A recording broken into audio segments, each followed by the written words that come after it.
Hi అందరికీ welcome to our channel. ఈరోజు ఒక హెల్తీ రెసిపీ అయితే చూపిస్తున్నాను మీకు. నేనైతే 2 బనానా తీసుకున్నాను. ఆ 2 బనానాస్ పీల్ మొత్తం అలా నీట్‌గా కట్ చేసుకొని, సో ఇది హెల్తీకి హెల్తీ, టేస్టీకి టేస్ట్ అండి. కానీ పిల్లలు ఎక్కువ పొటాటో చిప్స్ చాలా ఇష్టం చూపిస్తారు. కానీ దాని బదులు ఇట్లా హెల్తీ అరటికాయ చిప్స్ చేస్తే చాలా మంచిది.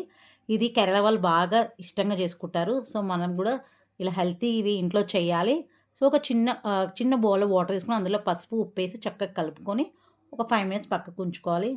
ఇప్పుడు స్టవ్ పైన కడాయి పెట్టి ఆయిల్ కొంచెం హీట్ అయినంక మనము చాక్‌తో కట్ చేయొద్దండి బనానా. మనకి అది పొటాటో చిప్స్ చేసేది ఉంటది గదా! దాంతోని ఇవి ఆయిల్‌లో డీప్ ఫ్రై చేసుకోవాలి. అది కొంచెం ఫ్రై అయిన తర్వాత చక్కగా మంచిగా కొంచెం రెడ్డిష్ కలర్ రావాలండి. చక్కగా ఫ్రై అయినాక మనం ఏదైతే కలిపి పెట్టుకున్నామో పసుపు, సాల్ట్ అది మొత్తం ఆయిల్‌లో ఏసేసి దాన్ని మొత్తం చక్కగా కలుపుకోవాలి. కొంచెం స్టవ్ స్లిమ్‌లో పెట్టి మంచిగా చక్కగా ఫ్రై చేసుకోవాలి. సో ఇది హెల్తీకి హెల్తీ, టేస్టీకి టేస్టీ అండి.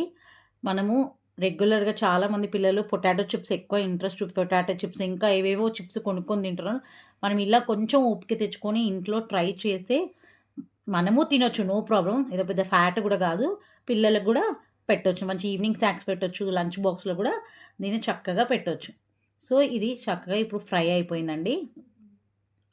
సో ఇంకోటి మన ఛానల్ బాగా సపోర్ట్ చేస్తుంది. థ్యాంక్ యూ సో మచ్ అండి మీ అందరికీ. సో చూడండి బనానా ఇలా అనేసి ఇట్లా కరకర ఎంత బాగా వచ్చినాయో.